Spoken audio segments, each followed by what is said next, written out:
Okay, now this is really switching gears. Did any of you ever go to the dance halls in Southport or in the county? Yes. So tell us where it was and... Well, I don't know where it was when y'all were growing up, but when I was growing up, it was before Hazel washed it away. There was a pavilion on Oak Island, on Long Beach, and it had square dances in the summer every Saturday night. And somebody called the square dances, and I always thought I had to be there Saturday night, and I was too young to be going to begin with, but there was a grown girl down at the other end of the street, and sometime her mother wouldn't let her go, or she had somebody to go with her, so she'd take me, we'd take the bus. They had a WPNS bus line went from Southport over to the beach. Really? And so we'd catch the bus and go to the dance, and of course, men would ask anybody to dance, the square dances, because it was just around it.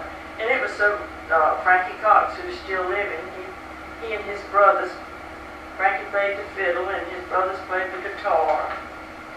And there was, I can't remember exactly who else, but I remember his twin brothers playing. They were very good. And they had a man that called the square dance.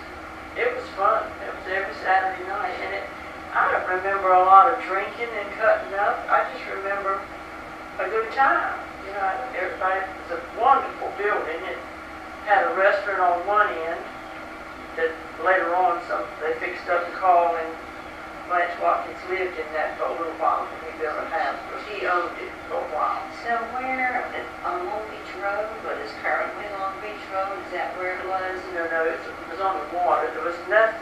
Okay. When I was growing up, there was not anything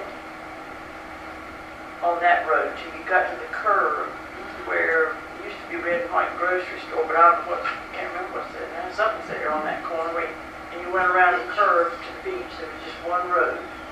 And it was all woods. It was not developed at all. What we used to call Tranquil Harbor. That was not developed at all. It was just a dirt road that went down where the Thomas Van Thompsons and family owned all that land down in there. And when my grandfather was, after the Depression came, he went down there and they had like a turpentine business down in there. And he helped down in there so he could became registered deeds or something after that. But after he lost his factory, but during the Depression. But there was just the one road that went down all the way to. It didn't go all the way to Cable's Castle when I was in high school. But after that, they extended the road down all the way to the beach, because the Cables built that house up on the big hill. And Where was that? Cable's Castle? It's still there. It's a big house. Almost before you get to the very end of the beach. I think there's a road to the right after you pass it that goes down to a restaurant and like a little marina. But when Hazel came, they cut an inlet through there, and that had to be filled in because the end of Long Beach was cut off. But later on they filled it in, and so a lot of those houses are built on made land. Nancy, do you know that the stretch of the western end of the island, there's a long stretch with nothing on the beach side. Hell's Cottage is across from. Yeah, they own that land across from the one that's up on the It sits up and all you can see is the flag and the roof. And they own that land in front of them, so people can't build in front of them. Yes. Tell me about them. They own a business in the area? No, they're from upstate, Sanford maybe. Like someone said, it's falling in the carpet business. I don't know. I really don't. I just remember that we were, all of us thought they were so handsome. The Cable boys would ride their Jeep down to the pavilion, and a lot of times they'd bring their girls with them, from upstate. They didn't pay any more attention to us if we had been chairs in the corner, but we thought that they were absolutely wonderful dancing, and they were so good looking, and they were rich and everything else. They have since bought houses on Ballhead Island. But they still own that because of that house, the family does. It's my understanding that road company is still in existence. Is it? I don't know. Yeah. But Did you go to the movies at the Amuzu? Every weekend, I think. When I was little, it changed 3 times a week. And I went to all 3 of them. I don't care which, because I only lived half a block away.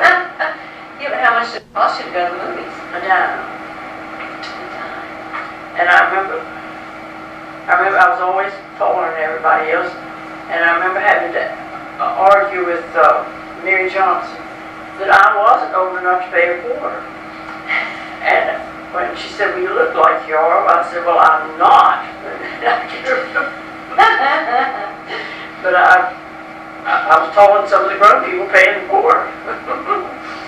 But in your way too, you're a Catholic. I saw my first movie there. It was black and white. It was You only remember black and what it white. was? Yes, I did. What was It was a it? movie called Dondi. It was about a little, I think it was a little orphan boy, but it was in black and white. But Yeah. that was the only black and white movie. So have you been in it more recent years? Yes, I'd love to see some of the performances that they Yeah. had there. So how different is it nowadays? Well, it seems different because, again, everything was bigger.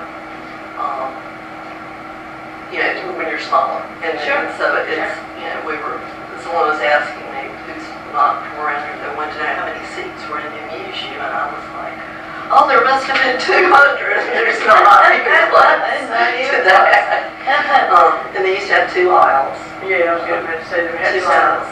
And it was segregated, and they were in the balcony. And I remember as a child thinking, daggone, I want to be up in that balcony. No, it was the same way. We wanted to sit in the balcony so bad. Seats. And, but it was very, that's just the way it was. And they were not, it just seemed like that was just. No one ever protested.